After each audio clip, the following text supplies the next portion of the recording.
ইনসাফের উপর প্রতিষ্ঠিত হলে, সত্য সাক্ষ্য দিলে যদি রায়টা তোমার বিরুদ্ধেও চলে যায়, এমনকি তোমার জন্মদাতা পিতামাতার বিরুদ্ধেও চলে যায়, তোমার আপনজন যারা আছে তাদের বিরুদ্ধেও যদি রায় চলে যায়, এরপরেও তোমরা আল্লাহর হস্তে সত্যের সাক্ষ্য দানকারী হয়ে যাও। কে বলছেন? ওয়ালাউ আলা আনফুসিকুম আবিল ওয়ালিদাইনি ওয়াল আকরাবিন।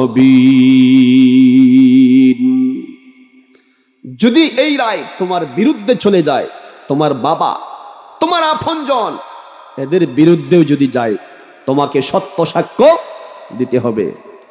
ইয়াকুন গানিয়ান আও ফাকিরান ফাল্লাহু আউলা বিহিমা। সে ধনী হোক অথবা গরিব হোক, এই বিষয়ে তোমার চিন্তা করা দরকার নাই, কারণ ধনী এবং গরিব উভয়ের অভিভাবক কে? মহান আল্লাহ তাআলা হলেন উভয়ের অভিভাবক। ফালা তাত্তাবিউল হাওয়া আন তা'দিলু। ন্যায় বিচার করতে গিয়ে, ইনসাফ কায়েম করতে গিয়ে তোমরা কখনো প্রবৃত্তির অনুসরণ করিও না। وَإِن تَلْبُوا أَوْ تُعْرِضُوا, যদি তোমরা ঘুরিয়ে পিছিয়ে কথা বলো অথবা পাশ কেটে চলে যাও, فَإِنَّ اللَّهَ كَانَ بِمَا تَعْمَلُونَ خَبِيرًا। নিশ্চয়ই মহান আল্লাহ তাআলা সব বিষয়ে জানেন তোমরা যা করো। কে বলছেন? মহান আল্লাহ তাআলা বলছেন, যদি ইনসাফ কায়েম হয়ে যায়, ন্যায় বিচার প্রতিষ্ঠিত হয়ে যায়, হিন্দু মুসলিম ইহুদি খ্রিস্টান নাসারা সরকার দল যারা থাকবে, বিরোধী দলে যারা থাকবে, ধনী গরিব রাজা প্রজা সবাই সমান সুযোগ সুবিধা ভোগ করতে পারবে, ঠিক কিনা? যেমন সূর্য থেকে, সূর্যের আলো থেকে সবাই সমান সুযোগ সুবিধা ভোগ করতে পারে, বাংলার জমিনে যদি ইনসাফ কায়েম হয়ে যায়, ন্যায় বিচার প্রতিষ্ঠিত হয়ে যায়, তাহলে প্রত্যেকটা মানুষ সেখান থেকে সমান সুযোগ সুবিধা ভোগ করতে পারবে। আমার দেশে চুরি বন্ধ হয়ে যাবে, ডাকাতি বন্ধ হয়ে যাবে, ঘুষ বন্ধ হয়ে যাবে, জুলুম বন্ধ হয়ে যাবে, নির্যাতন বন্ধ হয়ে যাবে। আমার দেশের এমপি মন্ত্রীগণ যারা এমপি মন্ত্রী হওয়ার পরে তাদের দায়িত্ব কর্তব্য হলো দেশের উপকার করা, জনগণের উপকার করা, রাষ্ট্রীয় মাল হেফাজত করা। কিন্তু রাষ্ট্রীয় মাল হেফাজত না করে বরং তারা আত্মসাৎ করে। বাংলাদেশের ব্যাংকে টাকা রাখতে পারে না, বিদেশে পর্যন্ত টাকা পাচার করে। এরকম এমপি মন্ত্রী বাংলাদেশে একজনও নাই। কথা কই না? আছে। বারবার দেখেছি যারা এমপি হয়েছে, মন্ত্রী হয়েছে, তাদের বিরুদ্ধে যখন ক্ষমতা চলে যায়, ক্ষমতা যখন থাকে তখন সবাই ভালো, ঠিক কিনা? যখন ক্ষমতা চলে যায় তাদের বিরুদ্ধে মামলা হয়। 1 লক্ষ নয়, 2 লক্ষ নয়, 1 কোটি নয়, 2 কোটি নয়, 100 কোটি নয়, বরং হাজার হাজার কোটি টাকা আত্মসাৎ করেছে, এরকম মামলা হয়েছে, ঠিক কিনা? যদি জমিনে ইনসাফ প্রতিষ্ঠিত হয়ে যাইতো, যদি বাংলার জমিনে, বাংলাদেশে যদি ন্যায় বিচার প্রতিষ্ঠিত থাকতো, তাহলে এই অন্যায় অবিচার এরকম কখনো হইতো না, ঠিক কিনা? সুতরাং সকল প্রকার অন্যায়, জুলুম, নির্যাতন, হত্যা, ধর্ষণ, ঘুম, নির্যাতন বন্ধ করতে হলে অবশ্যই এই জমিনে ইনসাফ কায়েম করতে হবে, ঠিক কিনা? যারা ইনসাফের পক্ষে কথা বলবে, আমাদের মানুষগুলো 2 ভাগে বিভক্ত। কিছু মানুষ চাই এই জমিনে ইনসাফ প্রতিষ্ঠিত হোক, তাদের লক্ষ্য উদ্দেশ্য হলো আল্লাহকে খুশি করার জন্য। কারণ এই পৃথিবীতে যত নবী এবং রাসূল মহান আল্লাহ তাআলা পৃথিবীতে প্রেরণ করেছেন, সবাইকে সেই দায়িত্ব দিয়ে পৃথিবীতে প্রেরণ করেছেন যাতে সবার মাঝে ইনসাফ কায়েম করতে পারে। কথাকার আল্লাহর সূরা হাদীদের 25 নম্বর আয়াত মহান আল্লাহ তাআলা বলেছেন, লাকাদ আরসালনা রুসুলানা বিল বাইয়িনাত ওয়া আনজালনা মা'আহুমুল কিতাবা ওয়াল মিজান লিয়াকুমান নাসু বিল কিসত। আল্লাহ বলেন, আমি অবশ্যই সমস্ত রাসূলগণকে, রাসূলের বহু বচন রাসূল, সমস্ত রাসূলগণকে সুস্পষ্ট প্রমাণ আদি দিয়ে পৃথিবীতে প্রেরণ করেছি এবং তাদের সাথে দিয়েছি কিতাব এবং ন্যায়ের মানদণ্ড। কেন নাজিল করেছি?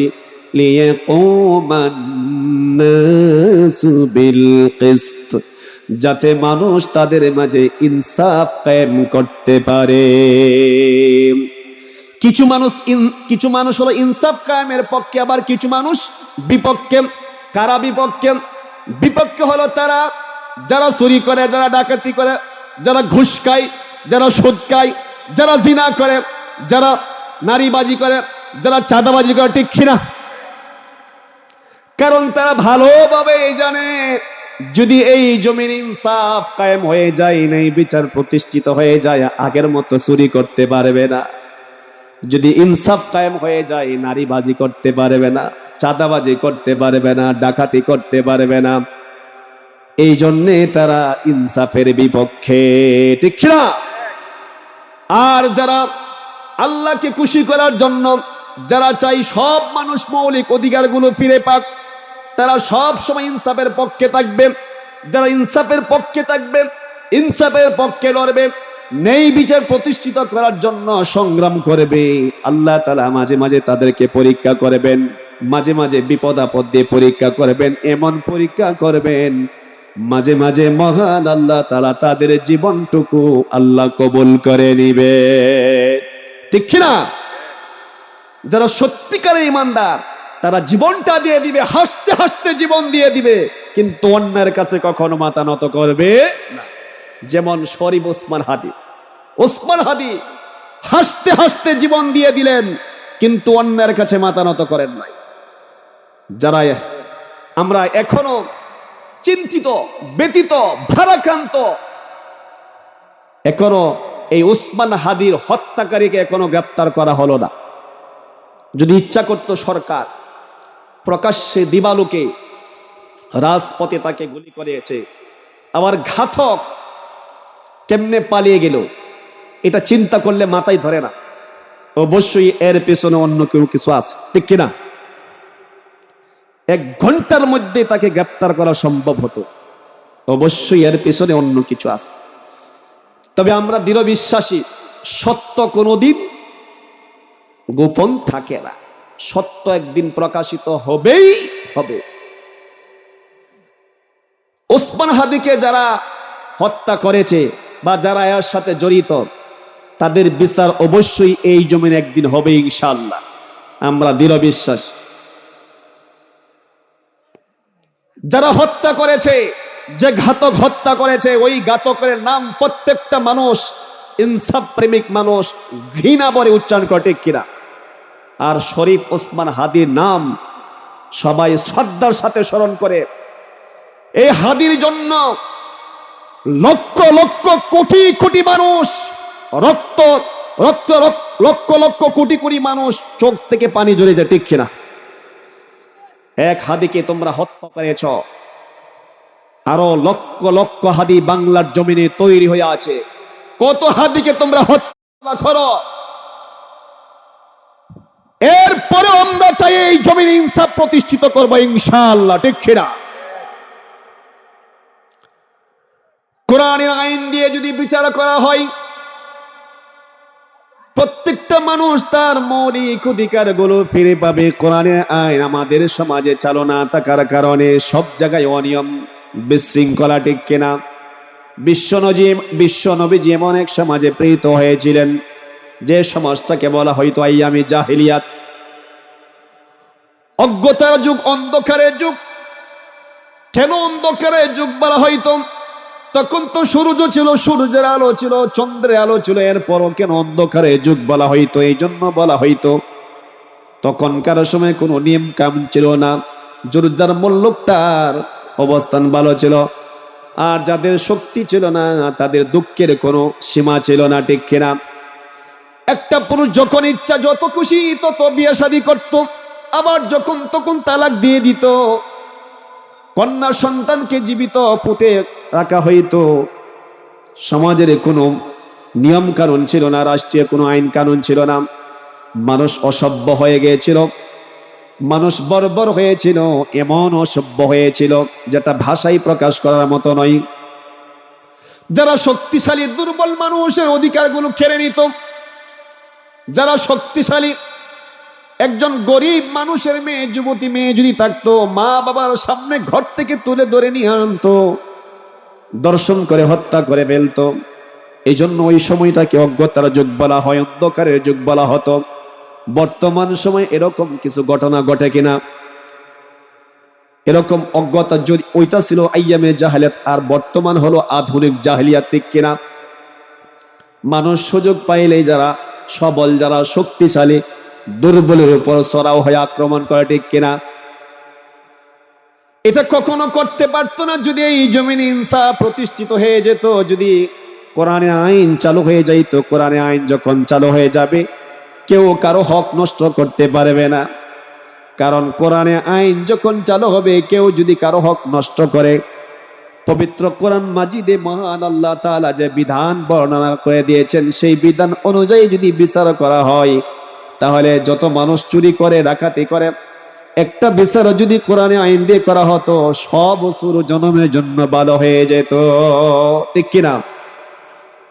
আমার দেশে এমপি মন্ত্রীগণ হাজার হাজার কোটি টাকা বিদেশে পাচার করে, মাত্র কয়েকটা মন্ত্রীর হাত যদি কেটে দেওয়া হইতো, কোরআনের আইন হলো সুর যখন চুরি করে এটা যখন প্রমাণিত হবে, হাত কেটে দাও। কথাকার আল্লাহর, তেমন বেশি নয়, মাত্র 10টা মন্ত্রীর হাত যদি কেটে ফেলা হইতো, তাহলে পাড়া মহল্লায় যত ছোট ছোট চোর আছে, অটো চোর, রিক্সা চোর, জুতা চোর, গরু চোর, কাশি চোর, মসজিদের দান বক্স পর্যন্ত চুরি করে, সমস্ত চোর জনমের জন্য তওবা করে ভালো হয়ে যেত। বলতো রক্ষা নাই, উপায় নাই, যে দেশে মন্ত্রীর হাত কেটে ফেলা হয়, সুতরাং আমি কোলে মধ্যে সোলে মধ্যে হাসুন্নে বিশুন্নে যদি চুরি করি, তাহলে আমার হাতও কাটা যাবে, ঠিক কিনা? যদি কোরআনের আইন দিয়ে বিচার করা হতো, তাহলে সব জায়গায় শান্তি বিরাজ করত। যদি কোরআনের আইন এই দেশে চালু থাকতো, তাহলে দিনের বুট রাতে মারতে পারতো না, ঠিক কিনা? যদি কোরআনের আইন এই দেশে চালু থাকতো, তাহলে অনেক সময় যারা কন্ট্রাক্টর, অনেক মানুষ এইরকম আছে, রোডের বদলে বাঁশ দেয়া সেরা নাই, সব জায়গায় অনিয়ম দুর্নীতি, সবগুলো বন্ধ হয়ে যেত। এজন্য আল্লাহ তাআলা বলেছেন, প্রত্যেকটা মানুষ, হে ইমানদারগণ শোনো, তোমরা যদি সব জায়গায় শান্তি নিশ্চিত করতে চাও, ইনসাফের উপর প্রতিষ্ঠিত হয়ে যাও, আল্লাহর হস্তে সত্যের সাক্ষ্যদানকারী হয়ে যাও, এটা যদি তোমার বিরুদ্ধেও চলে যায়, এরপরে তোমাকে এই সত্য সাক্ষ্য দিতে হবে। কে বলছেন? মুসলিম জাহানের দ্বিতীয় খলিফা হযরত ওমর ফারুক রাদিয়াল্লাহু আনহু, অর্ধ পৃথিবীর প্রেসিডেন্ট, তার ছেলে আবু শাহমা মদ পান করেছে। তিনি যখন জানতে পারলেন, সততা যাচাই হলো, তিনি সিদ্ধান্ত নিলেন কোরআনের আইন তার উপর প্রয়োগ করা হবে। বিবি পরামর্শ দিলেন, প্রাণের স্বামী শোনো, আপনি প্রেসিডেন্ট, অর্ধ পৃথিবীর প্রেসিডেন্ট, আপনার ছেলে মদ পান করেছে, শেষ করে দিব, আচ্ছা, আপনার ছেলে মদ পান করেছে, ইচ্ছা করলে এটা গোপন রাখতে পারেন, যদি প্রকাশ করেন, বিচার যদি করেন, সব মানুষ যখন জানবে, এটা আপনার জন্য লজ্জা, আমার জন্য লজ্জা, মুসলিম জাহানের জন্য লজ্জা হবে। ওমর ফারুক রাদিয়াল্লাহু আনহু বললেন, না, যে মহান আল্লাহ তাআলা আমাকে তো সম্মান দিয়েছেন, সম্মান করে চেয়ারে বসিয়েছেন, এটা আমার উপর আমানত, আমি যদি এটা দেখে রাখি, হয়তোবা ডেকে রাখতে পারবো, কিন্তু হাসরে মাঠে রব্বুল আলামিন ওই দিন আমাকে সবার সামনে যখন জিজ্ঞেস করবেন তখন আল্লাহর আযাব থেকে বাঁচার কোনো রাস্তা থাকবে না। তিনি কোরআনের আইন দিয়ে তার বিচার করলেন। ইনসাফ যদি প্রতিষ্ঠিত হয়ে যায় সব জায়গায় শান্তি আর শান্তি, ঠিক কিনা? আজকে পরিবার, সমাজ, রাষ্ট্র, জাতীয় আন্তর্জাতিক প্রত্যেকটা পর্যায়ে যত জায়গায় অনিয়ম, দুর্নীতি, এর মূলের কারণ হলো ইনসাফ নাই, ন্যায় বিচার নাই। যদি ন্যায় বিচার থাকতো তাহলে আমাদের এই যে ফিলিস্তিনের মুসলমানদেরকে কুচকাটা করতে পারতো না। যদি ন্যায় বিচার থাকতো তাহলে ভারতের কাশ্মীরে মুসলমানদের মৌলিক অধিকারগুলো কেড়ে নিতে পারতো না, ঠিক কিনা? যদি ন্যায় বিচার থাকতো তাহলে আলেম ওলামাদেরকে জঙ্গি বানাইতে পারতো না। আজকে পরিবার বলেন, সমাজ বলেন, রাষ্ট্র বলেন, যত জায়গায় অশান্তি, অনিয়ম, দুর্নীতি, সুদ, ঘুষ, খুন খারাপি, এর কারণ একটাই, যে পরিবারে শান্তি নাই এই পরিবারে ইনসাফ নাই।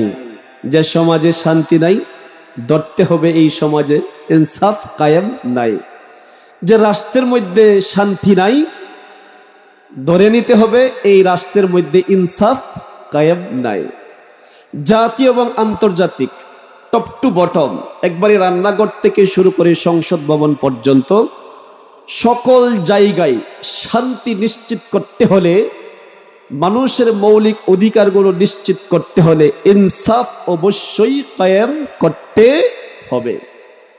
ইনসাফ যদি কায়েম হয়ে যায় তাহলে সবাই তার মৌলিক অধিকারগুলো ফিরে পাবে, কেউ হয়রানির শিকার হবে না। ইনসাফ যদি কায়েম হয়ে যায়, নিরপরাধী মানুষকে মিথ্যা মামলা দিয়ে অপরাধী সাব্যস্ত করা হবে না। ইনসাফ যদি কায়েম হয়ে যায়, অসহায় মানুষ, গরিব মানুষের জমি যারা ক্ষমতাবান তারা ক্ষমতার জোরে ভোগ করতে পারবে না।